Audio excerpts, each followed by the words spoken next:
There's news, there's sense, and there's nuisance. This show is all about that last bit. So this week, Arnab Goswami had a debate, not with the government. Finally, Arnab, we all know where the bad stuff is coming And Mehbooba Mufti has said... Not with the opposition, not even with the Tukde Tukde gang. I don't think the phrase intelligence applies to you at all. After Arnab's long run of pro-people journalism for about 3.25 days, Arnab fought AI. Sorry to be impolite, you're probably as important as a calculator was in the 17th or 18th century. Very interesting, but it didn't change the world. लोगों पे चिल्लाना तो बहुत boring हो गया है, तो अर्नब ने सोचा चलो मशीन को ताने मारता हूँ. Blue machines, you are verbose, extremely verbose. Arnab, you are accusing a machine of being verbose. You? You may put anything to print. You may choose not to put it to print. It may not be in print, but it will be in print one day. The truth will be printed because it must be in print. They should be punished for The their truth must be treason. imprinted. In case you guys are wondering, that was Arnab back in 2019 taking on the print. Anyway, back to Arnab versus the machine. Arnab, there's a fundamental flaw in your whole approach. You cannot do Arnab versus Blue Machine when you are in association with Blue Machine. Hashtag branded content to nahi tha kya ye? This Mahasangram high pressure exchange was advertised as a milestone through press releases across news organizations, of course. But I have to say, AI just didn't get the best of Arnab. You are just software. You will never have a personality. Matlab, so politely he's saying you don't have a personality. You call this high pressure Blue Machine? Have you met Arnab Goswami? You sounding demented. Say Bharat Mata ki jai. Say Bharat Mata ki jai. Or demented. Say Congressman, say Bharat Mata ki jai. All said and done, I do agree with Arnab Vese. Ladies and gentlemen, AI will never replace human intelligence. AI can never replace human intelligence. I'll explain. Watch. After all, let us be honest here. AI is controlled by businesses. Arnab Goswami is telling AI that you are controlled by businesses. It gets even better. You are created by corporations subject to their own regulation, advertiser pressure, government regulation, ideological climates. How can neutrality exist when your training, moderation, and deployment are all governed by non-neutral institutions? And here's what AIG replied to Arnab. Ha ha ha ha Arnab. You accusing AI of corporate control is like sponsored anchor warning us about paid news. I hope that is not you, Arnab. I have done my homework. I have learned that neutrality is not missing. It has been sold on your show. Clearly, Arnab, the only difference between me, that is AI, and you, that is an Indian TV news anchor, is that AI doesn't scream nation first before selling out. Mic drop, Arnab. Just kidding. Blue Machine didn't say any of this. Humans, aka TV nuisance team, is much smarter than AI. Kuch bhi. Anyway, enough of Arnab versus AI. Let's talk about a system that actually behaves like AI. Emotionless, profit optimized, and allergic to accountability. Now on TV News, we usually critique TV News की हम धुलाई करते हैं. But this time, I really want to appreciate some great work of journalism. The Indian Express this week published a long article called My Gig. So instead of guessing how gig workers feel, Indian Express reporter Soumendra Barik decided to actually do it. No theory, no sources says, he became a delivery rider. For 3 days, he worked on Zomato, Swiggy and Blinkit. In these 3 days, the reporter did 23 deliveries, rode about 105 kilometers and worked for more than 15 hours. At the end of these 3 days, his total earning was a grand total of rupees 782. Now comes the fun part, the math. The reporter spent money on petrol from the 782 rupees. So after fuel costs, he actually made rupees 532 for 15 hours of work in 3 days. That comes to about rupees 34 per hour. Let me repeat that slowly. Rupees 34 per hour. That is less than minimum wage. Now, you may think, ठीक है भाई, on average this reporter worked for 5 hours a day, so if he doubled his work time, worked for like 10 hours a day, he would make money like rest of the very rich gig workers. Technically, yes, not really, because that means doing long hours, at least up to 14 hours, picking every order and being online during peak hours. So essentially, this doesn't mean gig work. Gig work, by its very definition, means part-time, not formal full-time employment. Now, these quick commerce companies love one word: flexibility. करना है करो, ना करना है ना करो, हमने तुम्हें फोर्स थोड़ा करा है. Sounds very nice, but here's what flexibility means in practice. If the rider rejects an order, they can face penalties. The reporter said that Swiggy cuts about 30 rupees every time you reject an order. And if you reject more than 3 times, you get blocked. Blinkit and Zomato don't block you, but riders say that there are costs if they log out during their scheduled working slots. Now, gig work, by the very definition, is optional. So why are you cutting people's money if they refuse orders, Swiggy? That's like their basic right as gig workers, to choose work when they want to. जनता को आप मूर्ख समझना बंद कर दीजिए. Another important point, the basic pay per order is rupees 35 to rupees 55. You can make money if you chase incentives. Now, these incentives, they exist like truth and facts on TV news. For example, on Blinkit, if you earn rupees 1025 as base pay, you could earn another 450 rupees as incentive. Not so fast. You can work for hours, chasing this incentive like it's right there, only to lose it even if one order gets cancelled.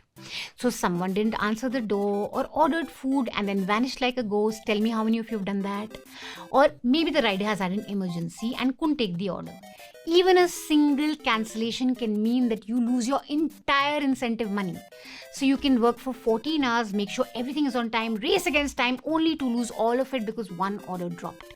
And at the end of the day, the app just shrugs and says, congratulations, you get the base pay. That's it. The incentive isn't like a bonus that you and I are used to at our workplace. It's more like a threat with a smile. It's not do extra work and earn more. It's do everything perfectly or we pretend the extra work never ever happened. ये तो फरेब होता है sir, फरेब. This is absolutely wild because in most jobs, if you work harder and longer, you get paid more. Here you work harder and longer, you can do all of that, but if you screw up even once, the app will just say, cool story, rupees 1025 it is. This is not motivation. That's gamified disappointment. It's like a video game, except when you lose, you don't restart at level 1, you lose your money. The most interesting point in this report. At one point, the reporter said that he had to deliver 10 kgs and 15 kgs of groceries to a building with no lift. He carried this grocery up to 3rd and 4th floors. And for this delivery, he was paid rupees 33. The extra payment for carrying heavy weight without a lift was rupees 1.24. That's right, that's not a typo. 1 rupee 24 paisa. I didn't even know that 24 paisa exist karta hai. No wonder you've had delivery workers going on strike and they're very upset with this whole system because it's clear what's happening here. All of this gig work feels like formal employment, but without the perks of formal work. Like in your office, you can get paid 21,000 rupees at monthly salary, but you can grow. The next year there's a promotion. Good work gets appreciated by your manager. You're not just stuck at one level. If you work hard, you get noticed. Even a dihadi mazdoor can graduate to become a contractor if he skills himself up, puts in the hours. Here it's just relentless work without growth. ये हमारा सबसे बड़ा मसला earning का है. Earning बहुत कम मिल रही है. पहले 30 रुपये मिलते थे, 25 रुपये मिले, अब 16 रुपये मिलते हैं और उस पर फिर इंसेंटिव मिलते हैं. 3 किलोमीटर तक हम लोग ऑर्डर डिलीवर करने जाते हैं, वहाँ के 26 रुपये, कभी 27 रुपये. संडे शनिवार को थोड़ा बहुत ज़्यादा मिल जाता है, 30 या 32 रुपये. बाकी ये सब रोज़ का ही मसला है. हम 16 घंटे काम करने के बाद हमारे हाथ में 1000 या 1100 रुपये लगता है. तो कहाँ से कैसे चलेगा? हमारा उसमें 200 पेट्रोल भी है, कुछ खर्चा भी अपना, सब कुछ अपना है सर. मैनेज नहीं हो पाता इतना. So all of this essentially is like contractual employment without any perks of a contractual employment. What gig workers have been saying for a while now flies against every claim Zomato CEO has been making since the workers went on a strike around New Year's. And here's where I want to appreciate two more pieces by our very own newslaundry.com. Vivek Kaul, an economist, author, and a journalist, called all this out before anyone was willing to do it. In his first piece for News Laundry, Vivek shredded the Goyal Defense Manual. जब workers strike पे गए थे to demand their right, Goyal ji took to X defending everything. According to him, gig worker की economy is absolutely fair because lakhs of people show up. They choose this work. Traffic violations, that's a societal problem यार, उसमें हमारी गलती थोड़ा ना है. And critics are just driven by vested interests. He even called workers who went on strike as miscreants. So Vivek Kaul wrote this excellent piece dismantling all these arguments. One of Goyal ji's central claims is this: if a system were unfair, people wouldn't keep showing up यार. मतलब अगर इतना ही गंदा है हमारा काम तो इतने लोग क्यों कर रहे हैं? But as Vivek says, by this logic, feudalism was a great hit, zamindari was such a success story, and bonded labor, what an excellent retention strategy. In a country with massive unemployment, choice often means this or nothing. Rupees 35 per order or nothing. Calling desperation a lifestyle decision is not economics. Then Goyal ji also warned us against being swept up by vested interests, aka इनका खुद का टुकड़े टुकड़े gang version. That's quite rich because a CEO of a listed company is legally obligated to maximize profits. That is not an opinion. That is literally what a vested interest is. Meanwhile, a citizen questioning the system usually gains nothing by his criticism, unless they've invested in Zomato stock, in which case they're actually rooting for Goyal. Anyway, calling critics vested interests is not an argument, it's a deflection. और गोयल जी का सबसे पुराना थका घिसा पिटा explanation for accidents because of 10-minute delivery burden. Take a look at some of these headlines. 19-year-old gig worker dies in road accident in Gachibowli.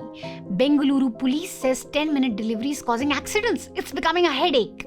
But in Goyal ji's world, accidents are not happening because of the 10-minute delivery incentive. It's happening because we are like that only, yaar. Delivery riders break traffic rules.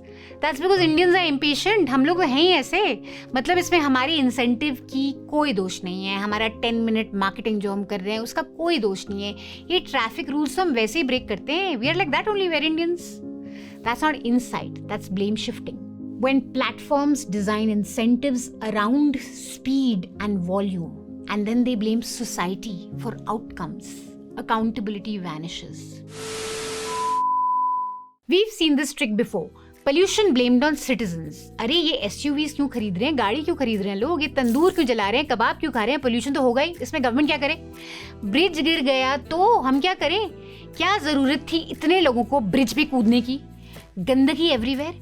अरे अब government क्या करे, लोग ही ऐसे हैं. There may be some sliver of truth in all of these things, but it's a shoddy way to escape regulation and accountability. Every major problem India faces is not the fault of just we are like that only Indians.